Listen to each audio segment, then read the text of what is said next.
প্রতিষ্ঠিত করিয়ে দেখিয়ে দিলেন। শতস্তমের যজ্ঞে ব্রতী হয়েছিলেন, কিন্তু মানবের শতযজ্ঞ করার অধিকার নেই, একমাত্র ইন্দ্রেরই করার অধিকার। যার জন্য ইন্দ্রের একটা নাম হল শতক্রত।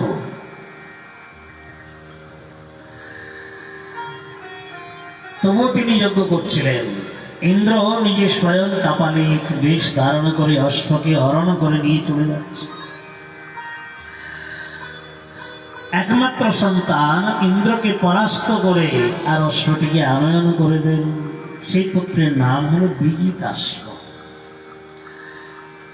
সমস্ত প্রজাদিগকে কৃষ্ণময় সংসার করিয়ে দিয়েছিলেন খুশি বৃক্ষরোপণ। প্রভু রামচন্দ্র যেমন প্রজাদিগকে উপদেশ দিয়েছিলেন, পৃথু মহারাজ তিনিও প্রতি ঘরে ঘরে তুলসী মঞ্চ ঠাকুর সেবা প্রতিষ্ঠিত করিয়েছিলেন।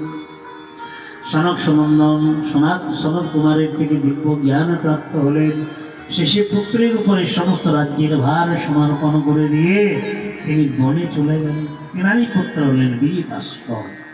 আর বিজিতাশ্বের বংশে হলেন প্রাচীন বলি মহারাজ, বিশাল কর্মকাণ্ডী। যজ্ঞ করতে করতে একবারে সারা পৃথিবীর মধ্যে খুশি আচ্ছাদন করে দিয়েছিল।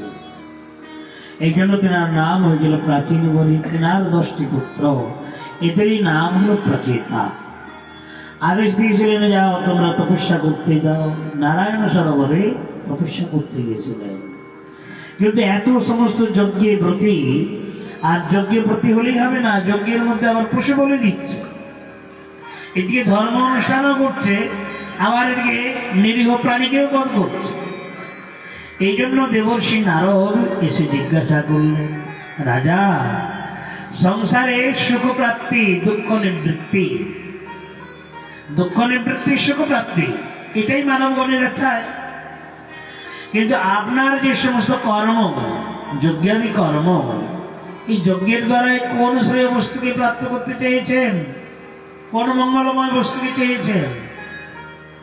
প্রাচীন বলি রাজা বললেন যে, হে দেবশ্রীপাদ, আমি তো জানি না, এই বিষয়ে আমি কোনো জানি না, কোন শ্রেয় বস্তু পাবো কি না।